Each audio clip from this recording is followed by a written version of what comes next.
الحمد لله الذي أنزل على عبده الكتاب ولم يجعل له عوجا هو الذي أرسل رسوله بالهدى ودين الحق ليظهره على الدين كله ولو كره المشركون أشهد أن لا إله إلا الله وحده لا شريك له وأشهد أن محمدا عبده ورسوله اللهم صل على محمد وعلى آل محمد كما صليت على إبراهيم وعلى آل إبراهيم اللهم بارك على محمد وعلى آل محمد كما باركت على إبراهيم وعلى آل إبراهيم في العالمين إنك حميد مجيد. أيها الأخوة الأحباء، أوصيكم وإياي أولا بتقوى الله. أعوذ بالله من الشيطان الرجيم. بسم الله الرحمن الرحيم. ولقد خلقناكم ثم صورناكم ثم قلنا للملائكة اسجدوا لآدم فسجدوا إلا إبليس لم يكن من الساجدين قال ما منعك ألا تسجد إذ أمرتك قال أنا خير منه خلقتني من نار وخلقته من طين قال فاهبط منها وما يكون لك أن تتكبر فيها فاخرج إنك من الصاغرين. صدق الله العظيم. ബഹുമാന്യരായ സഹോദരി സഹോദരന്മാർ, അല്ലാഹു സുബ്ഹാനഹു വ തആലയുടെ വിധിവിലക്ക് പഠിപ്പിച്ചുകൊണ്ട് ജീവിക്കണമെന്ന് എന്നോടെന്ന പോലെ നിങ്ങളോട് ആദ്യമായി ഉണർത്തുകയാണ്, വസിയത്ത് ചെയ്യുകയാണ്. മനുഷ്യ ജീവിതം ഇപ്പോഴും ആർക്കും വ്യക്തമായി പിടികിട്ടാത്തൊരു മഹാ അത്ഭുതമായിട്ടാണ് അവശേഷിക്കുന്നത്.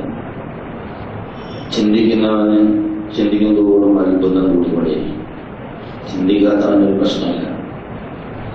അതങ്ങനെ ജീവിച്ച് അവസാന മരണം കൂടി കുടുംബം പോകും.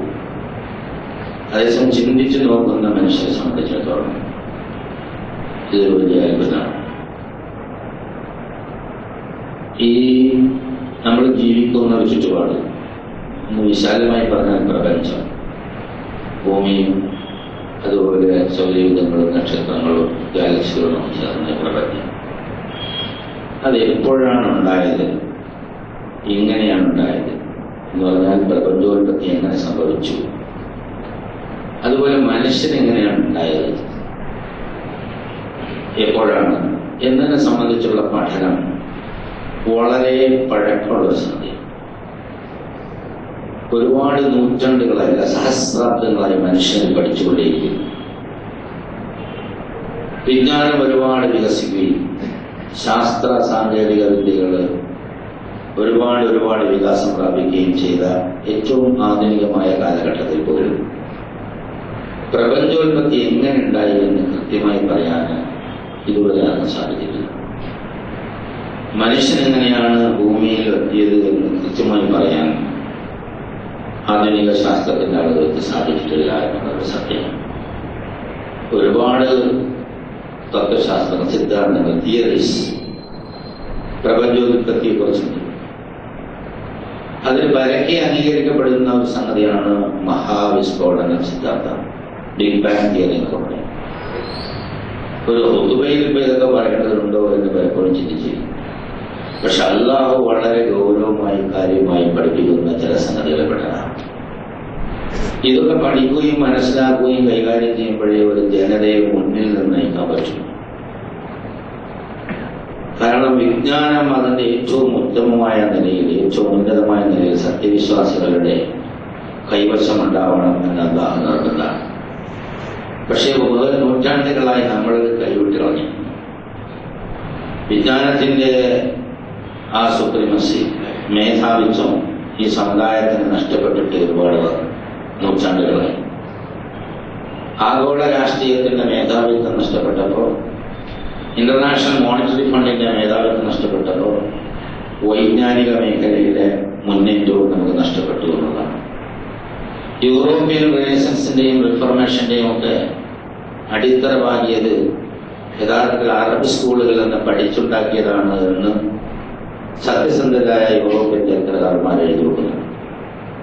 യൂറോപ്പും അതുപോലെയുള്ള ഇന്ന് മുന്നിൽ നിൽക്കുന്നു എന്ന് പറയപ്പെടുന്ന രാജ്യങ്ങൾ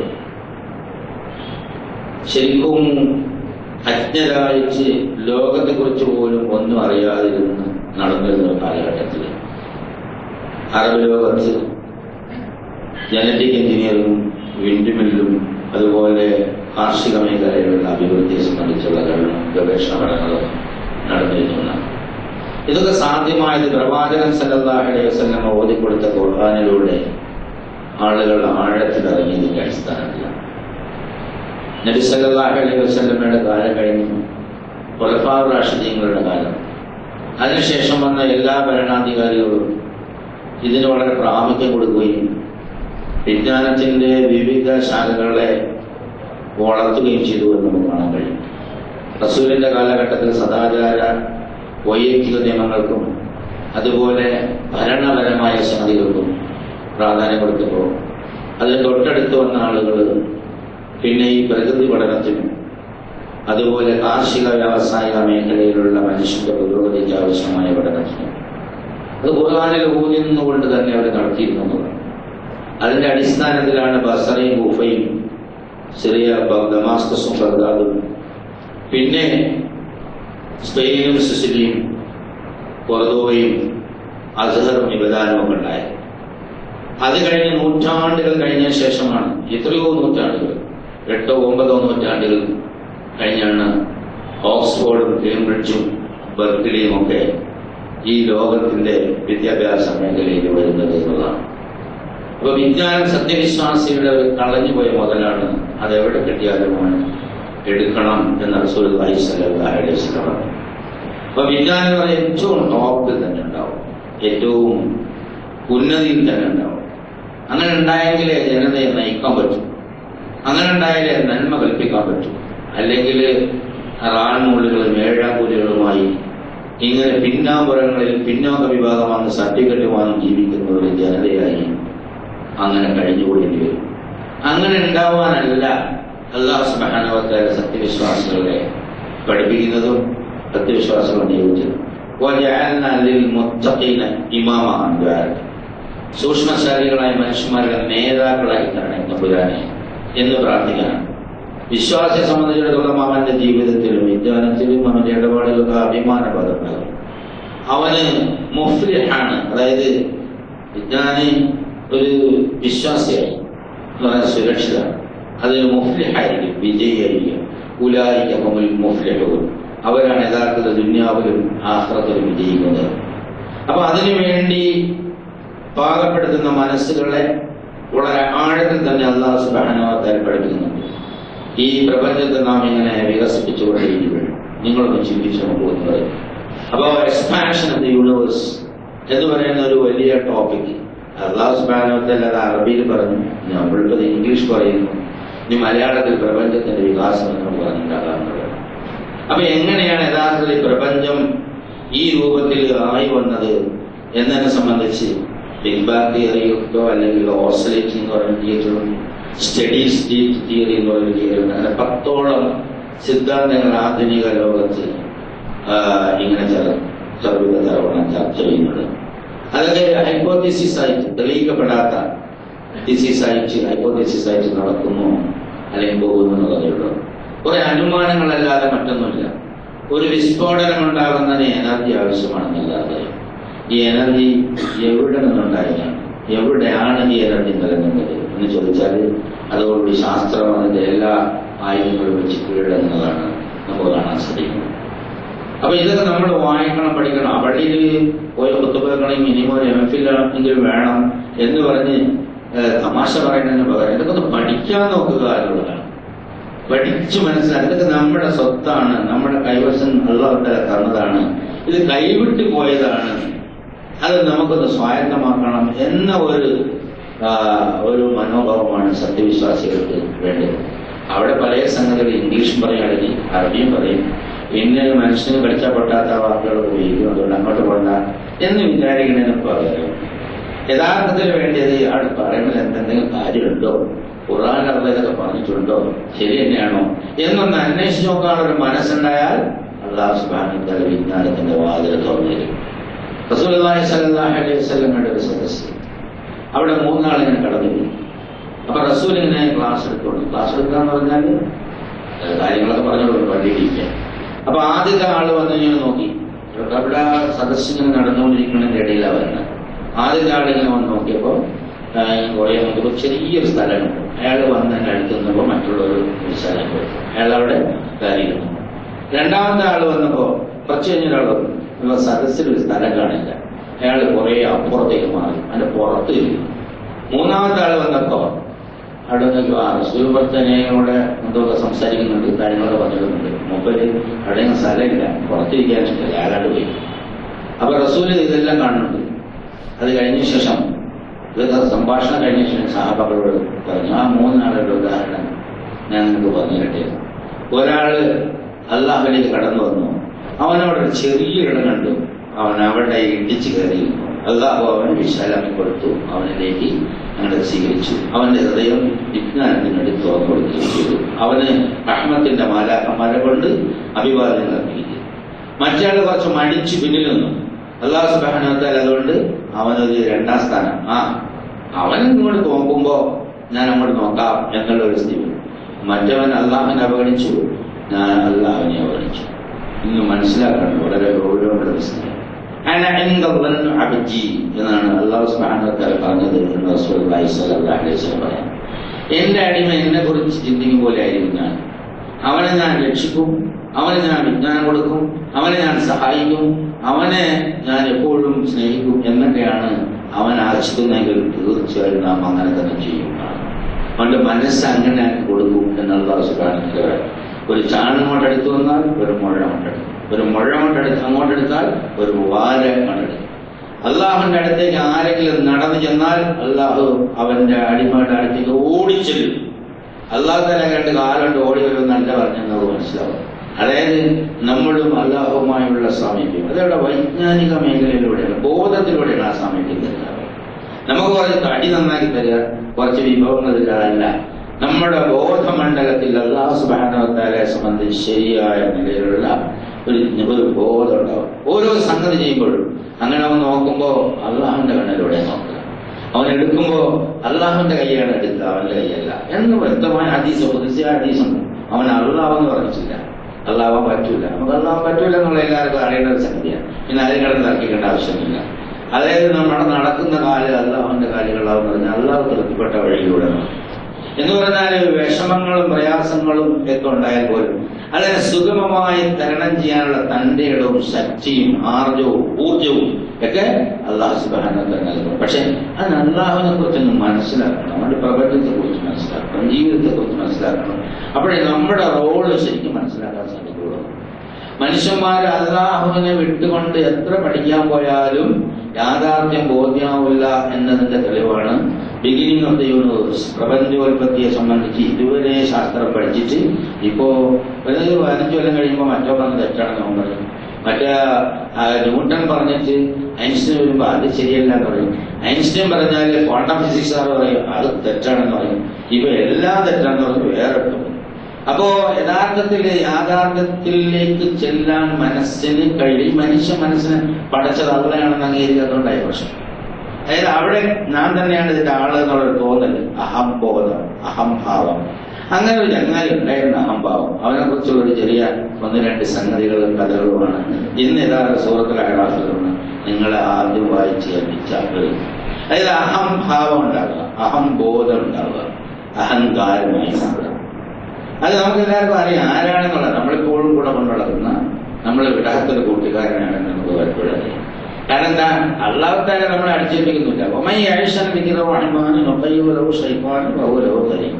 പടച്ചവന്റെ ശ്രദ്ധ നിങ്ങൾ വിട്ടു കഴിഞ്ഞാൽ പിന്നെ അവിടെ വരണം ഇബ്ലീസൊക്കെ. രണ്ടാലൊന്നും ഇല്ലാതെ അവിടെ ജീവിക്കാൻ പറ്റില്ല എന്നുള്ളതാണ്. അള്ളാഹു ഒന്നേ അള്ളാഹിനോടാണ്, അല്ലെങ്കിൽ ഇബ്ലീസിനോടാണ്, പിശാചിനോടാണ്. ഇബ്ലീസ് എന്താ, ശരിക്കും പിശാചാണ്. അത് ഇബ്ലീസ് എങ്ങനെയായി പിശാച് എങ്ങനെയായി എന്നൊക്കെ അള്ളാഹ് നമുക്ക് വളരെ വ്യക്തമായി പറഞ്ഞു പഠിപ്പിച്ചു തരുന്നുണ്ട് എന്നുള്ളത്. അപ്പൊ ഈ പ്രപഞ്ചോൽപത്തിയെ കുറിച്ച് അതുപോലെ തന്നെ പല സംഗതികളും ഋഗ്വേദത്തിലും ബൈബിളിലൊക്കെ കോട്ട് ചെയ്തുകൊണ്ട് മുന്നേ ഒരുപാട് പ്രാവശ്യം പറഞ്ഞിട്ടുള്ളത്. അതുകൊണ്ട് ആ വിഷയത്തിലേക്ക് ഇപ്പൊ കടക്കാൻ ഉദ്ദേശിക്കുന്നത്. ഇവിടെ മനുഷ്യ സൃഷ്ടിപ്പുമായി ബന്ധപ്പെട്ട പ്രപഞ്ചത്തെ 6 ഘട്ടങ്ങളിലായി അള്ളാഹുവിന്റെ കൽപ്പന വന്ന് പ്രപഞ്ചത്തെ 6 ഘട്ടങ്ങളായി സൃഷ്ടിച്ച് ഇവിടെ സർവ്വജീവജാലങ്ങൾ ജരാചാരങ്ങളെ മനുഷ്യൻ വഴിയാക്കി എല്ലാത്തിനെ കൊണ്ടാക്കി ഇവിടെ സംവിധാനം ചെയ്യും. അപ്പൊ ഈ പ്രപഞ്ചത്തിന്റെ അപ്പുറത്തൊരു ഇടത്ത് അല്ലാഹു സുബ്ഹാനഹു വ തആല പുതിയ സൃഷ്ടിക്കുള്ള ഒരു രംഗസജ്ജീകരണം നടത്തുന്ന ഒരു കാര്യം. ഒരുപാട് എപ്പിസോഡുകൾ അതുമായി ബന്ധപ്പെട്ട് ഖുർആൻ വരച്ചു കാണിക്കുന്നുണ്ട്. വലഖദ് ഖലഖനാകും സവ്വറനാകും, നാം നിങ്ങളെ സൃഷ്ടിച്ചു പിന്നെ നമ്മളെ രൂപപ്പെടുത്തി. അപ്പൊ അല്ലാഹു സുബ്ഹാനഹു വ തആല മനുഷ്യനെ സൃഷ്ടിച്ചു എന്നുള്ളതാണ്. അപ്പൊ മനുഷ്യൻ പ്രസവിച്ചുണ്ടായതല്ല, അല്ലാഹു സൃഷ്ടിച്ചു എന്നുള്ളതാണ്. അത് പലയിടത്തും അള്ളാഹുവിന്റെ കരങ്ങളുണ്ട്. എല്ലാ സംഗതികളും ചെയ്യുമ്പോഴും അള്ളാഹ് മലക്കുകളെ ഏർപ്പാടാക്കി മലക്കങ്ങനെ എന്നൊക്കെ പറയാം. ഇവിടെ അള്ളാഹു സ്വന്തം കരം കൊണ്ട് സൃഷ്ടിച്ചു എന്നാണ് ഖുർആനിൽ നമുക്ക് മനസ്സിലാകുന്നത്.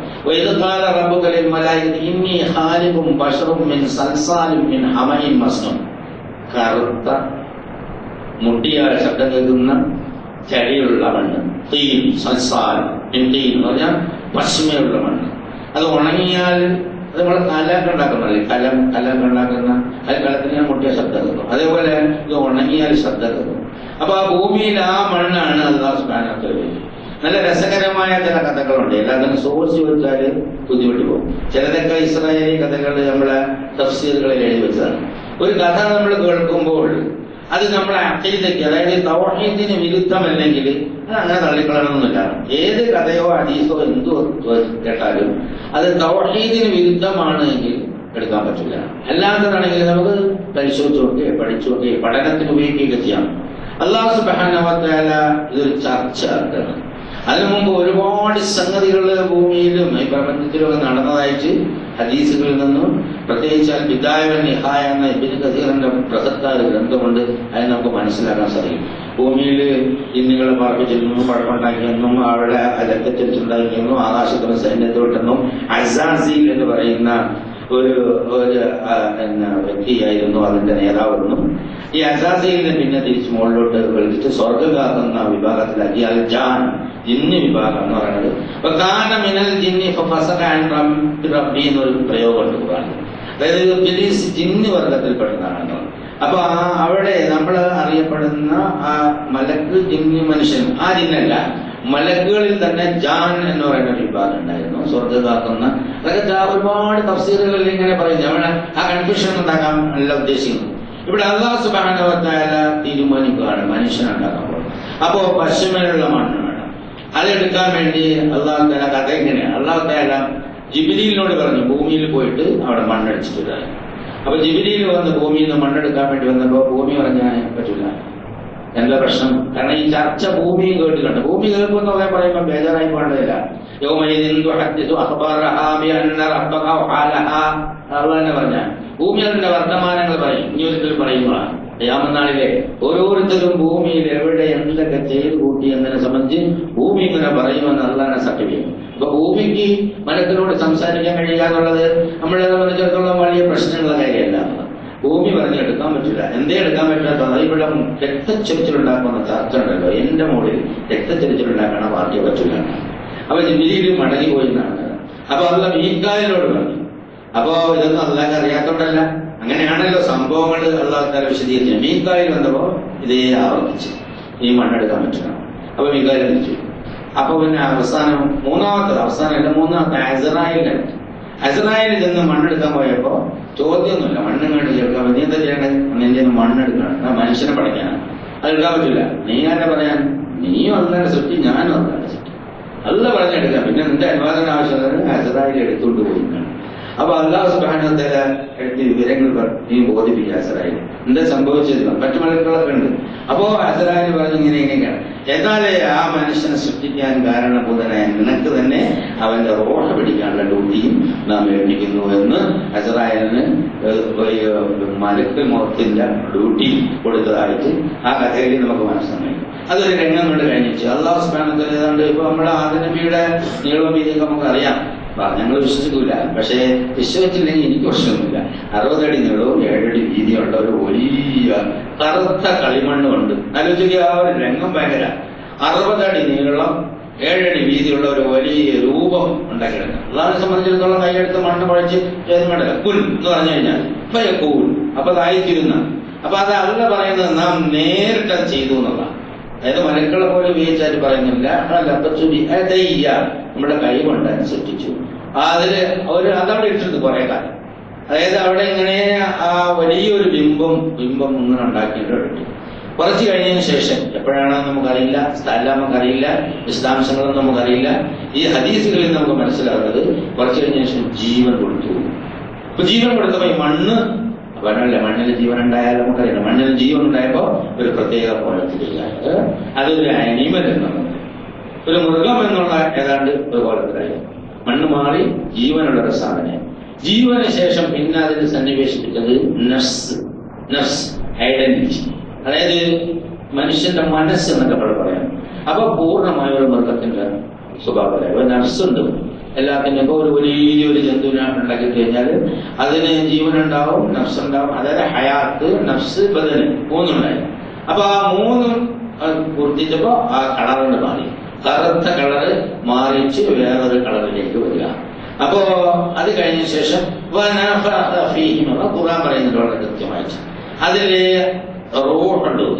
അല്ലാഹു സുബ്ഹാനഹു വ തആല ആത്മാവ് ഊതിയെന്നല്ല, ആത്മാവിൽ നിന്ന്, അള്ളാഹുന്റെ ആത്മാവിൽ നിന്ന് പാടെ സൃഷ്ടിച്ചു എന്ന് പറയാതെ അവിടെ ഊതി എന്ന് പറയാം. അതിൽ ഒരുപാട് കൺഫ്യൂഷൻ ഇസ്ലാമിക ലോകത്ത് പണ്ഡിതന്മാരുണ്ടാക്കി വെച്ചിട്ടുണ്ട്. റൂഹ് സൃഷ്ടിയാണോ, അങ്ങനെയാണോ, ഇങ്ങനെയാണോ? അതൊക്കെ നമ്മളെ സംബന്ധിച്ചിടത്തോളം നമ്മളിലുള്ള എല്ലാ സൃഷ്ടികൾ തന്നെയാണ്. നമ്മൾ അള്ളാഹിന്റെ പ്രതിനിധി മാത്രമേ ഉള്ളൂ, അള്ളാഹുവില്ല. അള്ളാഹിനെ സംബന്ധിച്ചിടത്തോളം അള്ളാഹുവിന്റെ സ്വഭാവവിശേഷങ്ങൾ ഇവിടെ പ്രകടിപ്പിക്കാൻ, അള്ളാഹുവിന്റെ കാര്യങ്ങൾ കൈകാര്യം ചെയ്യാൻ ഒരു മാനേജർ, ഒരു ഖലീഫ, ഒരു പ്രതിനിധി എന്നുള്ള ഒരു പോസ്റ്റാണ് യഥാർത്ഥ മനുഷ്യനെ എത്തിച്ചത്. അതിലെല്ലാ കൺട്രോളും അള്ളാന്റെ. ജനന അള്ളാന്റെ കയ്യിലാണ്, മരണം അള്ളാന്റെ കയ്യിലാണ്, ശരീരത്തിന്റെ ഘടന അള്ളാന്റെ കയ്യിലാണ്, എല്ലാ സംഗതിയും അള്ളാന്റെ കയ്യിലാണ്. അപ്പൊ നമ്മൾ ആരാണ് എന്ന് ഇങ്ങനെ വലിയമായി ഇവിടെ പഠിപ്പിക്കുക. അപ്പൊ റൂഹായിട്ട് ഊതി കഴിഞ്ഞപ്പോ, റൂഹ് ശരിക്കും എന്ന് കഴിഞ്ഞപ്പോ ആദം നബി അലൈഹിസ്സലാം തുമ്മി. അപ്പൊ അള്ള പറഞ്ഞു അൽഹംദുലില്ലാ. അപ്പൊ ആദ്യമായി മനുഷ്യൻ പറഞ്ഞ വാക്ക് അൽഹംദുലില്ലാ, ജീവൻ നൽകുകയും തുമ്മുകയും ചെയ്തപ്പോ അൽഹംദുലില്ലാ. പിന്നെ ആദ്യം കാണുന്നത് മലക്കുകളെ കാണുമ്പോൾ അള്ളാഹു തആല പഠിക്കും. ആദ്യം മനുഷ്യൻ കൊടുത്ത ഭക്ഷണമല്ല, വിജ്ഞാനമാണ്, പഠിപ്പിക്കാണ്, ലേണിംഗ് ആണ് അവിടെ തുടങ്ങുന്നത്. പല ആലോചിക്കണം, ഭയങ്കരമായ ഒരു സംഭവമാണ്. എന്നിട്ട് അസ്സലാമു അലൈക്കും. അപ്പൊ മലക്കുകളോട് അസ്സലാമു അലൈക്കും എന്ന് പറഞ്ഞു. അപ്പൊ മലക്കുകൾ വഅലൈക്കും അസ്സലാം എന്ന് മറുപടി. അപ്പൊ ആദമിനോട് പറഞ്ഞു, ഇതാണ് നിനക്ക് മറ്റുള്ളവരോടുള്ള സല്യൂട്ടേഷൻ, അഭിവാദ്യവാക്യം. എന്റെ ശാന്തി, സമാധാനം എല്ലാവർക്കും ആശംസിച്ചു കൊടുക്കാനുള്ള എനിക്ക് വേണ്ടി പ്രതിനിധിക്കുന്ന ഒരു മഹത്തായ ഒരു ജന്മമാണ് നിനക്ക് നാം നൽകിയിരിക്കുന്നത്. അപ്പൊ ഈ സംഗതികളെല്ലാം ചെയ്തതിനു ശേഷം അടുത്ത എപ്പിസോഡ് പറഞ്ഞു കുറേ സംഗതികളെല്ലാം നിരത്തിച്ച്. അപ്പൊ നേരത്തെ മലക്കൾ പറഞ്ഞു എന്തിനാണ് ഇങ്ങനെ ഈ പണ്ടങ്ങളോട് സൃഷ്ടിക്കുന്നത് പറഞ്ഞു. അപ്പൊ അല്ലാഹു സുബ്ഹാനഹു വ തആല കുറേ സാധനങ്ങൾ നിർത്തിയിട്ട് മലക്കളോട് പറഞ്ഞു ഇതൊക്കെ ഒന്ന് ഐഡന്റിഫൈ ചെയ്യും, അതൊക്കെ ഒന്ന് പറഞ്ഞേരെന്ന് പറഞ്ഞു. അപ്പൊ മലക്കൾ പറഞ്ഞില്ല, നമുക്ക് യാതൊരു വിവരമില്ല നീ പഠിപ്പിച്ചതല്ലാതെ എന്ന് പറഞ്ഞപ്പോ അതിനു മുമ്പ് അല്ലാഹു സുബ്ഹാനഹു വ തആല വിജ്ഞാന ഐഡന്റിഫിക്കേഷനുള്ള കപ്പാസിറ്റി ഒരു ഹാർഡ്വെയർ പഠിപ്പിച്ചിരുന്നു അതിന്. അപ്പൊ ആദ്യം എല്ലാം പറഞ്ഞു,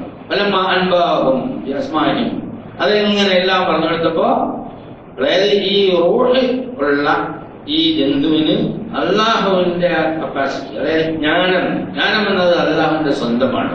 അത് അള്ളാഹ് മനുഷ്യനിലേക്ക് സന്നിവേശിപ്പിക്കുക. ആ അള്ളാഹുവിനെ റെപ്രസെന്റ് ചെയ്യാൻ ജ്ഞാനം ഉണ്ടാവുക എന്നുള്ള അവിടെ ജ്ഞാനമാണ്. അപ്പൊ ഈ ജ്ഞാനം ഉണ്ടായി കഴിഞ്ഞപ്പോ ബനി ആദം, ആദമിന്റെ സന്താനങ്ങളെ അള്ളാഹു ആദമിനെ, അതെല്ലാം ആദം എന്നോട് ഉദ്ദേശിക്കുന്നത് മൊത്തം മനുഷ്യരുടെ പ്രതിനിധിയിട്ടുണ്ട്. ആദമിനെ അവിടെ അള്ളാഹ് ആദരിക്കുകയാണ്. എന്നിട്ട് എല്ലാ മലക്കളോടും പറഞ്ഞു, കണ്ടില്ലേ, ഞാൻ സൃഷ്ടിച്ച സൃഷ്ടികളുടെ കൂട്ടത്തിൽ ഏറ്റവും സമുന്നതനാണ് അവൻ, അതുകൊണ്ട് എല്ലാവരും സുജൂദ് ചെയ്യണമെന്ന്. അതായത് എന്റെ ആത്മാവുതപ്പെട്ട, എന്റെ വിജ്ഞാനം നൽകപ്പെട്ട ഈ വ്യക്തിയോട് നിങ്ങൾ ഐക്യദാർഢ്യം പ്രകടിപ്പിച്ച് അവന് കീഴ്പ്പെട്ട് എന്റെ മുന്നിൽ നിങ്ങൾ കാണിക്കണമെന്ന് അല്ലാഹു സുബ്ഹാനഹു വ തആല പറഞ്ഞു. ആ കഥ വലഖദ് ഖലഖനാകും തുമ്മ സവ്വറനാകും തുമ്മ ഖുൽനാ ലിൽ മലായികതി ഇസ്ജുദൂ, എല്ലാവരും സുജൂദ് ചെയ്യാൻ പറഞ്ഞു. ആദമിന് ഫസജദൂ, അവരെല്ലാം സുജൂദ് ചെയ്തിട്ടില്ല. ഇബ്ലീസ് അന്നേരം ആ പറയുന്ന സന്ദർഭത്തിൽ അവന്റെ പേര് ഇബ്ലീസ് അല്ല, അള്ളാഹ് വിളിക്കുന്നത് ഇബ്ലീസ് എന്ന് പറയുന്നത് കുറച്ച് കഴിഞ്ഞ ശേഷമുള്ള അവന്റെ അവസ്ഥ വെച്ചാണ്. അസാസീൽ എന്നാണ് ആ വ്യക്തിയുടെ പേര് എന്നാണ് പണ്ഡിതന്മാരൊക്കെ വളരെ കൃത്യമായി പറയുന്ന അസാസീലാണ് ആ പേര്. ഇബ്ലീസ് എന്ന് പറഞ്ഞാൽ നിരാശനായവനാണ്. കാരണം നിരാശപ്പെട്ടത് എപ്പോഴെന്ന് വെച്ച് കഴിഞ്ഞാല് ഇബ്ലീസ് വെച്ച് ബാക്കി എല്ലാവരും സുജൂദ് ചെയ്യുമെന്ന് പറയാം. അപ്പൊ അള്ളാഹ് ചോദിക്കുകയാണ്, ഞാൻ നിന്നോട് കൽപ്പിച്ചപ്പോ എന്തുകൊണ്ട് നീ സുജൂദ് ചെയ്തില്ല എന്ന് ചോദിച്ചപ്പോ അവൻ ഭയങ്കര നിരാശ ബാധിച്ചു. ഭയങ്കര ഒരു ചോദ്യം, ജീവിതത്തിൽ ആദ്യമായിട്ട് ഒരു ഉത്തരം കിട്ടാൻ കഴിയാത്ത അല്ലെങ്കിൽ കുടുങ്ങിപ്പോണ ഒരു ചോദ്യത്തിന് രക്ഷിതാവിന്റെ മുന്നിൽ നിൽക്കേണ്ടി വന്ന ഒരു വ്യക്തി എന്നുള്ളതിൽ ഭയങ്കര നിരാശനായി. അപ്പോഴാണ് നിരാശനായവൻ, അങ്ങേയറ്റം നിരാശനായവൻ എന്ന പേരാണ് ഇബ്ലീസ്. എന്നിട്ടും അവനിൽ ഒരു സ്വഭാവം ഇവിടെ ഉണ്ട് എന്ന് നമ്മളെ പഠിപ്പിക്കാൻ, നമ്മളെ ഭൗതിക ജീവിതത്തിൽ എല്ലാ കാലത്തും സ്വാധീനം ചെലുത്തുന്ന 2-3 സ്വഭാവങ്ങൾ അവനിലുണ്ട്. അത് നിങ്ങളിലേക്ക് എത്തും, നിങ്ങളത് സൂക്ഷിക്കണമെന്ന് പഠിപ്പിക്കാൻ വേണ്ടി അത് അവിടെ നമ്മളെ കാണിക്കണം. അതായത് ഞാൻ കൽപ്പിച്ചിട്ട് എന്താടോ നിനക്ക് സുജൂദ് ചെയ്യാനുള്ള ഒരു പ്രശ്നം, എന്താണ് നിന്നെ തടഞ്ഞതെന്ന് ആല. അപ്പോ കുറെ ഈ ഒട്ടനെ പറയല്ല, കുറെ കഴിഞ്ഞ ശേഷമാണ് അത് വരുന്നത് എന്ന് വേറെ പല സൂറത്തുകളിലൂടെ നമ്മൾ ഓടിച്ചു നോക്കിയാൽ മനസ്സിലാവും. അവൻ അതാ കണ്ടുപിടിച്ചത്. ആ ഞാനുണ്ടല്ലോ അവനേക്കാൾ ഉത്തമനാണ്, എന്നെ നീ ഇതുകൊണ്ടാണ് സൃഷ്ടിച്ചത്, അതായത് തീ കൊണ്ടാണ്, അതായത് തീ കൊണ്ടാണ്, ഫ്ലൈം, അതുകൊണ്ടാണ് സൃഷ്ടിച്ചത്. അത് മണ്ണിനേക്കാൾ ഉത്തമമാണല്ലോ, എന്നാണ് പറഞ്ഞത്. അവിടെ അവൻ മെറ്റീരിയലിന് മാത്രം പ്രാധാന്യം കൊടുക്കുന്ന ഒരു മനസ്സാണ്, അതായത് ഭൗതിക വസ്തുവിന് മാത്രം പ്രാധാന്യം. ആദമിന്റെ ഭൗതിക വസ്തുവിനോടല്ല യഥാർത്ഥത്തിൽ അല്ലാഹു തആല മറ്റവരെ ടെസ്റ്റ് ചെയ്തത്. ആദമിൽ അല്ലാഹുവിന്റെ റൂഹുണ്ട്, എന്നിട്ട് വൈജ്ഞാനികമായ ഒരു പ്രത്യേകമായ സ്റ്റാറ്റസ് കൊടുത്തിട്ട് മലക്കുകളെക്കാൾ മുകളിലേക്ക് ആദമിന്റെ നില അല്ലാഹു തആല ഉയർത്തി എന്ന ഒരു യാഥാർത്ഥ്യം. അപ്പോ ഇവിടെ വളരെ പ്രസക്തമായ ഒരു പ്രശ്നമുണ്ട്. ഏതെങ്കിലും ഒരു സംഗതിയെ ഭൗതികമായ കാഴ്ചപ്പാടോടുകൂടി കണ്ടാൽ ഇവന്റെ കൂട്ടുകാരനായിരിക്കും. അവനെ പണ്ട് ഇതെല്ലാവരുടെയും വലിയ ഉസ്താദ്, ഏറ്റവും വലിയ റിബല് യഥാർത്ഥത്തിൽ അവനായിരുന്നു എന്നുള്ള. അപ്പൊ അവന് മാത്രമല്ല അല്ലാഹു സുബ്ഹാനഹു വ തആല പറയുന്നത് അവന് സുജൂദ് ചെയ്തവരുടെ കൂട്ടത്തിൽ പെട്ടില്ല എന്നുള്ളതാണ്. അവൻ സുജൂദ് ചെയ്തില്ല എന്ന് മാത്രമല്ല, അവൻ സുജൂദ് ലം യകുൻ മിനസ് സാജിദീൻ. അപ്പൊ സുജൂദ് ചെയ്തവരുടെ കൂട്ടത്തിൽപ്പെടാതെ സുജൂദ് ചെയ്ത മലക്കുകളെ അധിക്ഷേപിച്ചതായിട്ട് നമുക്ക് മനസ്സിലാക്കാൻ സാധിക്കുന്നുണ്ട്. പല ആയത്തുകളിൽ നിന്ന് അത് മനസ്സിലാക്കാൻ സാധിക്കും. അപ്പൊ ആരഗൻസ്, അതായത് അവന്റെ ഒരു തരം അഹങ്കാരം, ആദമിനോടുള്ള അസൂയ, അല്ലാഹുവിനോടുള്ള ധിക്കാരം, ട്രിപ്പിൾ ക്രൈം എന്നാണ് അല്ലാമ യൂസുഫ് അലി ഈ അവസ്ഥയെ വിശദീകരിച്ചിട്ടുള്ളത്. ട്രിപ്പിൾ ക്രൈം ഓഫ് സാത്താൻ ഇൻ ഫ്രണ്ട് ഓഫ് ഓൾമൈറ്റി അല്ലാഹ് എന്ന മുമ്പ് എഴുതിയത് വളരെ അർത്ഥവത്താണ്. അതായത് അവന്റെ ആവശ്യമില്ലാത്ത ഒരു അഹംബോധം, ഈ അഹംബോധം ഉള്ളതുകൊണ്ട് മറ്റൊരാളിനോട്, മനുഷ്യനോടുള്ള അസൂയ, ഈ അഹംബോധവും അസൂയയും അവനെ അല്ലാഹുവിന്റെ നടപടിക്രമങ്ങളെ ധിക്കരിക്കാനുള്ള ഒരവസ്ഥയിലേക്ക് എത്തിക്കും. ആരഹംബോധം ഉണ്ടാക്കിയാലും അവനിൽ അസൂയ ഉടലെടുക്കുകയും ആ അസൂയ അവസാനം ദൈവ നിയമങ്ങളെ ധിക്കരിക്കാനുള്ള ഒരവസ്ഥയിലേക്ക് എത്തുകയും ചെയ്യും എന്ന് ആദമിനെ പഠിപ്പിക്കുകയാണ് ഈ എപ്പിസോഡിലൂടെ അല്ലാഹു സുബ്ഹാനഹു വ തആല. അല്ലാഹ് വളരെ കൃത്യമായി പറയുന്നു. പറഞ്ഞു അല്ലാഹ് പറഞ്ഞു ഫഹ്ബിതു മിൻഹ, അതായത് ഇവിടെ ഇറങ്ങിപ്പോണം. നിനക്ക് അഹന്ത കാണിക്കാനുള്ള ഒരു സ്ഥലമല്ല, ഇടമല്ല, ഇല്ല.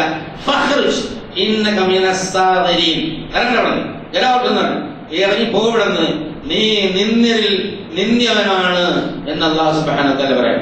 അപ്പോ വളരെ ഗൗരവമായ സംഗതി. ലഖദ് ഖലഖനൽ ഇൻസാന ഫി അഹ്സനി തഖ്വീം, മനുഷ്യനെ ഏറ്റവും ഉന്നതമായ നിലയിലാണ് സൃഷ്ടിച്ചിട്ടുള്ളത്. തുമ്മ റദദ്നാഹു അസ്ഫല സാഫിലീൻ, പിന്നെ അധമനായി നാം അവനെ അധപതിപ്പിച്ചു. അവനായിരുന്നു പറയുന്നത്, അധമനായി അവനെ നാം അധപതിപ്പിച്ചു. ഇല്ലല്ലദീന ആമനു, വിശ്വാസികളൊഴികെ, വഅമലു സ്വാലിഹാത്ത്, ആ വിശ്വാസം അനുസരിച്ച് പ്രവർത്തിക്കുന്നവർ വഴിയെ, ഫലഹും അജ്റുൻ ഗൈറു മംനൂൻ, അത് അവർക്ക് യാതൊരു തരത്തിലും നിലച്ചു പോകാത്ത ഒരുപാട് പ്രതിഫലമുണ്ട് എന്നുള്ള.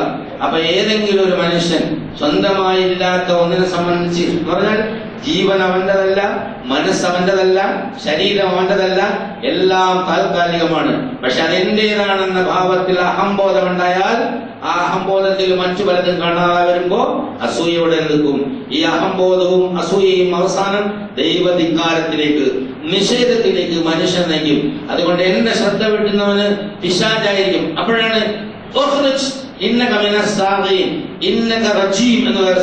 അപ്പോഴാണ് അവൻ ശൈത്താനാവുന്നത്. നീ ശപിക്കപ്പെട്ടവനാണ്, നിരാശനായ. അസാസിയില് ഇബിലിസാവുന്നു, ഇബിലിസ് നിരാശനായെന്ന അർത്ഥം. അത് കഴിഞ്ഞിട്ട് ശപിക്കപ്പെട്ടവനാവുന്നു. ശപിക്കപ്പെട്ട പിശാച് നിങ്ങളുടെ മനസ്സിൽ ദൗർബോധനം നടത്തിയിട്ട് കുടുംബങ്ങളിൽ കുഴപ്പമുണ്ടാക്കും, സമൂഹങ്ങളിൽ കുഴപ്പമുണ്ടാക്കും, അതുപോലെ പല സ്ഥലത്തും കുഴപ്പമുണ്ടാക്കും. അത് ഇത് തുടർന്ന് വരുന്ന സംഗതികളിൽ വീണ്ടും കുറെ സംഗതികൾ അല്ലാഹു സുബ്ഹാനഹു വ തആല പഠിപ്പിച്ചുകൊണ്ട് നമ്മളെ ബോധവൽക്കരിക്കുന്നുണ്ട്. അതുകൊണ്ട് പൈശാചിക ദൗർബോധനങ്ങളെ സൂക്ഷിച്ചുകൊണ്ട് അള്ളാഹുവിന്റെ നിയമങ്ങളെ മുറുകെ പിടിച്ച് ജീവിക്കുന്ന സത്യവിശ്വാസികളാവാൻ എപ്പോഴും ജാഗ്രതയായിരിക്കണം. അതിനുള്ള തൗഫീഖ് അല്ലാഹു സുബ്ഹാനഹു വ തആല നമുക്ക് നൽകി അനുഗ്രഹിക്കുമാറാകട്ടെ.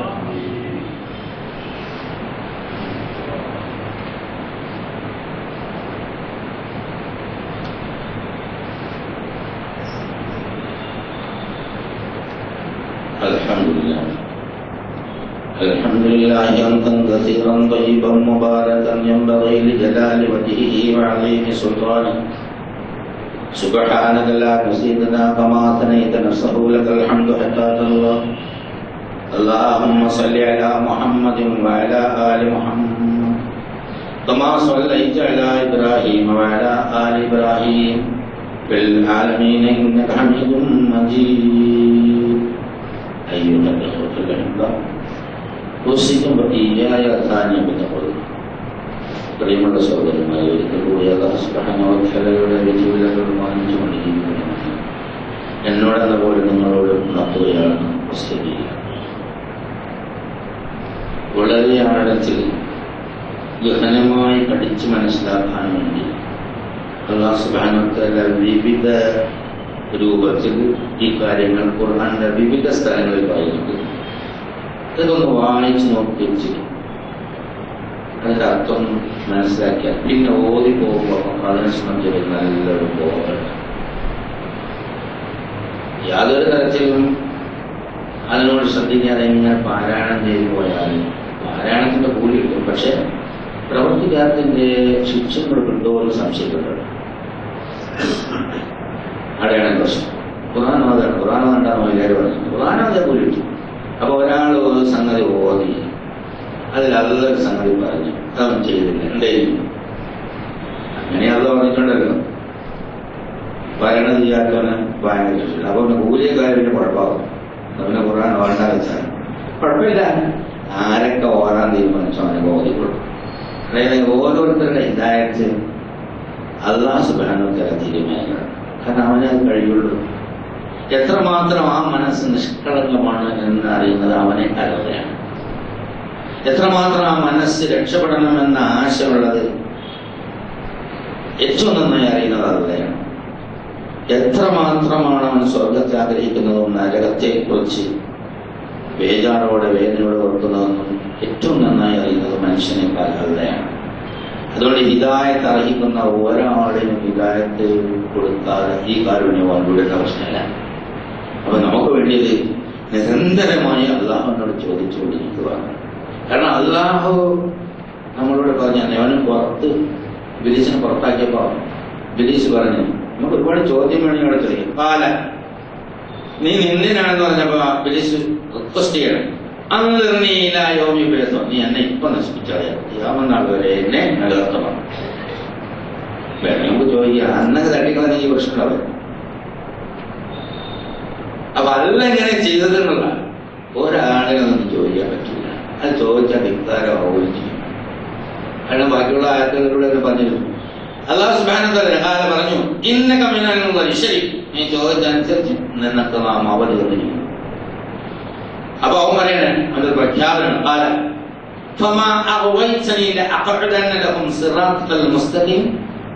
നീ എന്നെ വഴിയെത്തിച്ചില്ല പഠിച്ചോ, ഞാൻ വഴിയെത്തിന്നെല്ലാം പറഞ്ഞു. നീ എന്നെ വഴിതെറ്റിച്ചു.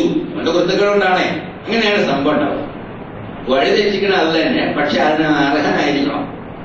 നമ്മൾ കുരുത്തക്കേട് കാണിച്ചാൽ അത് പിടിച്ചിട്ട് ശരിയാണ്. യഹ്ദീമയശാവും കൊണ്ട് ആളുകളെ ഇങ്ങനെ കെട്ടിക്കൊടുക്കലാണ്. ഹിദായത്തിലാക്കണം അത് തന്നെ, വലാലയത്തിലാക്കണം. പക്ഷെ ഹിദായത്തിന് ആരാണ് അർഹൻ? അവൻ ഹിദായത്തിലാക്കണം. വലാലയത്തിന് അപ്പ എന്നുള്ള ചോദിക്കുന്നു. അല്ലടോ, ഞാൻ എന്തെങ്കിലും ഒരു സംഗതി ചെയ്താൽ നിനക്കറിയില്ല ഏറ്റവും നല്ല നീതിമാനാണ് ഞാനെന്ന്. അപ്പൊ നിനക്കെന്തെങ്കിലും അവകാശം ഉണ്ടെങ്കിൽ ഹനിക്കോ? ഒരണു തൂക്കം അവകാശം ഹനിക്കുന്ന പ്രശ്നമില്ല എന്നല്ല പറഞ്ഞു. അപ്പൊ അള്ളാഹുള്ള വിശ്വാസമാണ് ഏറ്റവും പ്രധാനപ്പെട്ടത്. അതെ, നീ എന്നെ വഴിതെറ്റിച്ചോളല്ല. അപ്പോൾ തന്നെ അവരുടെ വഴികളിലൊക്കെ ഞാൻ, ഈ മനുഷ്യന്മാരുടെ വഴികളിലൊക്കെ ഞാൻ കുത്തിയിരിക്കും. സിറാത്തുൽ മുസ്തഖീം, നിന്റെ നേർമാർഗത്തിലൂടെ അവർ പോകുമ്പോ അവരുടെ വഴികളിൽ കുത്തിയിരിക്കും. കുമ്മല ആദിയന്നഹും മിൻ ബൈന ഐദിഹിം വമിൻ ഖൽഫിഹിം വഅൻ ഐമാനിഹിം വഅൻ ശമാഇലിഹിം വലാ തജിദു അക്തറഹും ശാകിരീൻ. അല്ലാഹുവോട് പറയാം, അവരുടെ മുന്നിലൂടെയും പിന്നിലൂടെയും വലതുഭാഗത്തൂടെയും ഇടതുഭാഗത്തൂടെയും അവരിൽ നാം പ്രവേശിക്കും എന്ന് പറഞ്ഞാൽ അവരുടെ ഹൃദയത്തിൽ കുത്തിക്കളക്കപ്പെടാകും. എന്നിട്ട് നിന്റെ ഈ അടിമകളിൽ അധികം ആളുകളെ നന്ദിയുള്ളവരായിട്ട് നിനക്ക് കാണാൻ സാധ്യമാവില്ല. അള്ളാഹുവോട് പറയാം. ഇതിനൊക്കെ ചിന്താരം പറയുന്നുണ്ട്. അപ്പൊ അല്ലാഹു സുബ്ഹാനഹു പറഞ്ഞു, പഠിച്ചു പറയാം,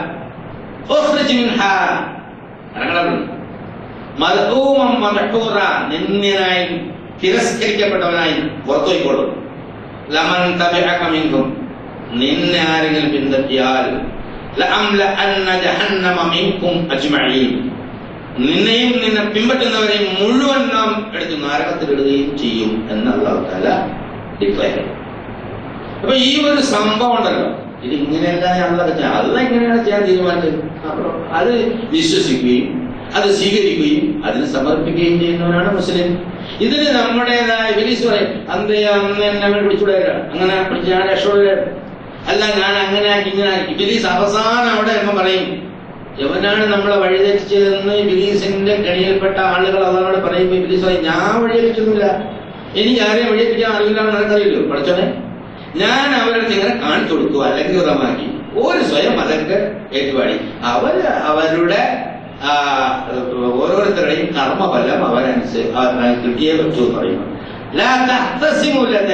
ഉണ്ടാക്കണേ ഞങ്ങളുടെ മുന്നിൽ ഇപ്പൊ തർക്കിക്കലേ. ഞാൻ നേരത്തെ പറഞ്ഞത് ഇങ്ങനെയൊക്കെ ഉണ്ടാവും ജീവിതത്തിൽ. ഇത് ഈ ഒരു യാഥാർത്ഥ്യം മനസ്സിലാക്കി പിടിച്ചു കെട്ടാൻ കഴിഞ്ഞാൽ ലോകത്തിലുള്ള മിക്കവാറും പ്രശ്നങ്ങൾ പരിഹരിക്കും. ലോകത്തുള്ള സകല കുഴപ്പങ്ങളും പ്രശ്നങ്ങളും പ്രോബ്ലംസും ഒക്കെ ഉണ്ടാക്കുന്നത് ഈ സാധനമാണ്, ഇബ്ലീസ്, ശൈത്താൻ. അവൻ മനുഷ്യ മനസ്സിൽ ഇങ്ങനെ ദുരാഗ്രഹങ്ങൾ, പൊങ്ങച്ചം, അഹങ്കാരം, ആർഭാടം, പൊലിമ, മറ്റത് മറിച്ചത്, എന്നാണ്. ഇതാണ് ഇബ്ലീസിന്റെ തന്ത്രം. എല്ലാവർക്കും ഞാൻ മറ്റവനെ ചീത്ത പറയുമ്പോൾ ഞാൻ അവനേക്കാൾ ഉത്തമനാണ്, എനിക്കൊരു വലിയ വണ്ടി ഉണ്ടായാൽ അവനേക്കാൾ വലിയ വണ്ടി എനിക്കുണ്ട് എന്നുള്ള ഉത്തമൻ, അവനേക്കാൾ ഉത്തമൻ എന്ന ഒരു ടെൻഡൻസി, എന്നൊരു മാനസികാവസ്ഥ നമ്മളിൽ ഉൽപ്പാദിപ്പിക്കുന്നത് ഈ പിശാചാണ്. അത്തരം പിശാചുകളെ ശ്രദ്ധിച്ച് ജീവിക്കാൻ അല്ലാഹു തആല അടിക്കടി നമ്മളെ ആഹ്വാനം ചെയ്തുകൊണ്ട് അത് കേട്ട് ജീവിച്ച് സത്യവിശ്വാസികളുടെ കൂട്ടത്തിലായി മരിക്കാൻ അല്ലാഹു സുബ്ഹാനഹു വ തആല നമുക്ക് ഏവർക്കും തൗഫീഖ് നൽകി അനുഗ്രഹിക്കുമാറാകട്ടെ. ഇന്നല്ലാഹ മലായികതു യുസല്ലൂന അലൻ നബി യാ അയ്യുഹല്ലദീന ആമനൂ സല്ലു അലൈഹി വസല്ലിമു തസ്ലീമാ. اللهم صل على محمد وعلى آل محمد كما صليت على إبراهيم وعلى آل إبراهيم في العالمين إنك حميد مجيد. اللهم صل على أبو بكر وعمر وعثمان وعلي حمزة والعباس والحسن والحسين وبقية أصحاب رسول الله أجمعين. കാരുണ്യവാനായ തമ്പുരാനെ, ഞങ്ങളുടെ എല്ലാ വൻപാപങ്ങളും ചെറുപാപങ്ങളും നീ പുറത്തു മാറാനാണ് തമ്പുരാനെ. ഞങ്ങളുടെ മാതാപിതാക്കന്മാർ, സഹോദരങ്ങൾ, ഭാര്യ, സന്താനങ്ങൾ, സുഹൃത്തുക്കൾ, ഉസ്താദന്മാർ, ബന്ധുക്കാർ, നാട്ടുകാർ മുഴുവൻ സത്യവിശ്വാസികൾ, മുൻകാല സത്യവിശ്വാസികൾ എല്ലാവർക്കും പാലിക്കാനാണ് തമ്പുരാനെ. ഞങ്ങൾക്ക് മുന്നേ നിന്നിലെത്തിയ ആൾക്കാരുടെ കബറിടങ്ങളെ സ്വർഗ പൂങ്കാവനങ്ങളുള്ള പൂങ്കാവനങ്ങളാക്കി കൊടുക്കണേ തമ്പുരാനെ. ഞങ്ങളുടെ ഏറ്റവും വേണ്ടപ്പെട്ട വല്ലാത്തവരുമായ ആളുകൾ അകലങ്ങളിൽ നാശമുണ്ടാവും ഹിദായത്തും തഖ്വയും ഇസ്തിഖാമത്തുള്ള ജീവിതം നൽകി അനുഗ്രഹിക്കണേ തമ്പുരാനെ. ഞങ്ങളിലുള്ള രോഗികളുടെ രോഗങ്ങളെല്ലാം നീ ശിഫാക്കി തരണേ തമ്പുരാനെ. ഞങ്ങളുടെ ആവശ്യങ്ങളെല്ലാം പൂർത്തീകരിച്ചു തരണേ തമ്പുരാനെ. ഞങ്ങളുടെ കച്ചവടങ്ങളിലും ഇടപാടുകളിലും കുടുംബങ്ങളിലും ഹൈറും ബർക്കത്തും നൽകി അനുഗ്രഹിക്കണേ തമ്പുരാനെ. ഞങ്ങളുടെ സന്താനങ്ങളിലും സമ്പത്തിലും നന്മ പ്രകടിപ്പിച്ചു തരണേ തമ്പുരാനെ. അല്ലാഹുവേ, ഈ ഖുർആൻ മനസ്സിലാക്കാനും ജീവിതത്തിൽ പകർത്താനും അത് മറ്റുള്ളവർക്ക് എത്തിച്ചു കൊടുക്കാനുള്ള തൗഫീഖ് നൽകണേ തമ്പുരാനെ. അങ്ങനെ ശാന്തമായി ജീവിച്ച് ശാന്തമായി നിന്നിലേക്ക് മടങ്ങാനുള്ള അനുഗ്രഹം നീ ഞങ്ങൾക്ക് ചൊരിയണേ നാഥ. അല്ലാഹുവേ, സക്കറാത്തുൽ മൗത്തിന്റെ വേദന ഞങ്ങൾക്ക് ആശ്വാസപ്രദമാക്കണേ തമ്പുരാനെ. ഞങ്ങളുടെ ഖബറിടങ്ങളെ പ്രകാശപൂരിതങ്ങളാക്കി മാറ്റണേ തമ്പുരാനെ. മത്സരയിൽ ഞങ്ങളെ സഹായിക്കണേ തമ്പുരാനെ.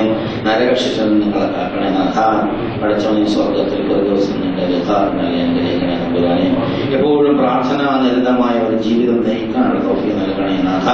എപ്പോഴും നിന്നോട് പ്രാർത്ഥിച്ചു കൊണ്ടിരിക്കാനുള്ള തൗഫീഖ് നൽകണേ തമ്പുരാനെ. ഈ പ്രാർത്ഥന തട്ടിക്കളയാതെ സ്വീകരിച്ചു തരം നൽകി അനുഗ്രഹിക്കണേ നാഥ. اللهم اغفر للمؤمنين والمؤمنات والمسلمين والمسلمات والأحياء منهم والأموات. اللهم أعز الإسلام والمسلمين. اللهم أعز الإسلام والمسلمين. اللهم أعز الإسلام والمسلمين. اللهم انصر أعمال المجاهدين في كل أماكن الأرض يا أرحم الراحمين. ربنا آتنا في الدنيا حسنة وفي الآخرة حسنة وقنا عذاب النار. وآخر